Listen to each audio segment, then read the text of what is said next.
Thanks for joining me today as I review Infernitos, a movement-based puzzle game.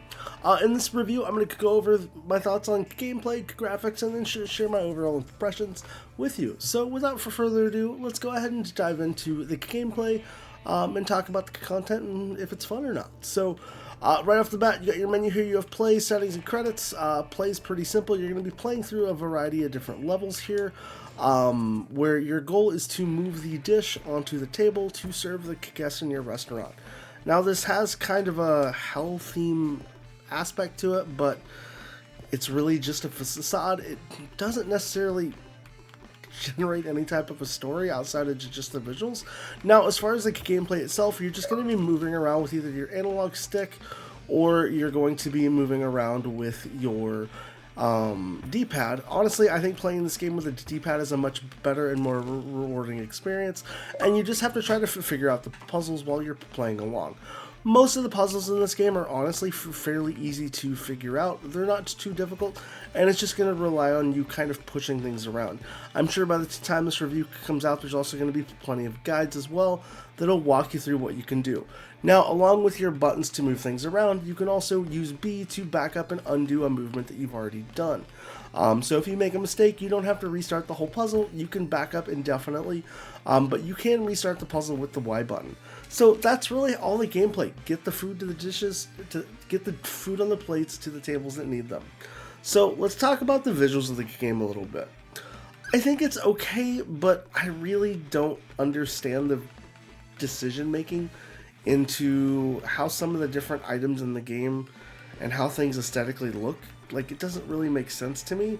I feel like it's just kind of a hodgepodge of aesthetics and not something that's really going after any kind of a style. Like, I feel like if you made this look more like a cooking game, it would feel more like a cooking game and probably be a little better experience overall.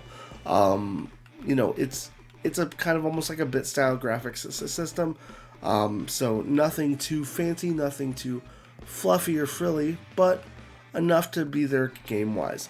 Now, you're going to be playing through a multitude of levels, but the achievements stop after you get to level 23, so there's not a whole lot of replayability here with the game itself. Now, let's talk about my overall impressions.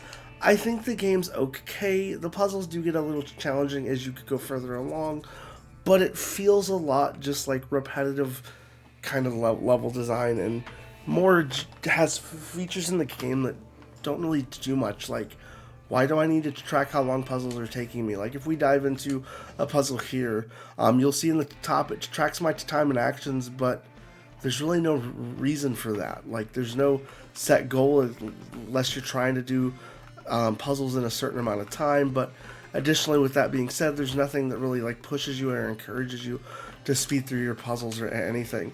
I think most people are going to burn through this game either pretty quickly playing through it or by going through and using guides that are already going to end up being created.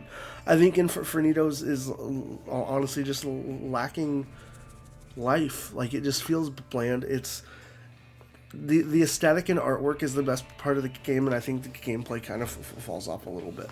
You know, that's just kind of my thoughts on this one. You know, I'm not always going to love every game, but it's kind of one that I think I might end up uninstalling.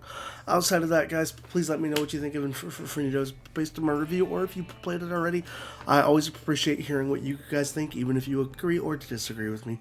Outside of that, I hope to catch you in a future video. And that's the end of the video. As always, I appreciate you choosing to take a little bit of time out of your day to hang out with me. If you've been supporting this channel, I appreciate it. Thank you so much. If you're new here, I hope you consider joining me on this ride, subscribing, to try to upload daily gaming content as well. Don't forget to comment below, let me know what you thought of the video. Until then, have a great day.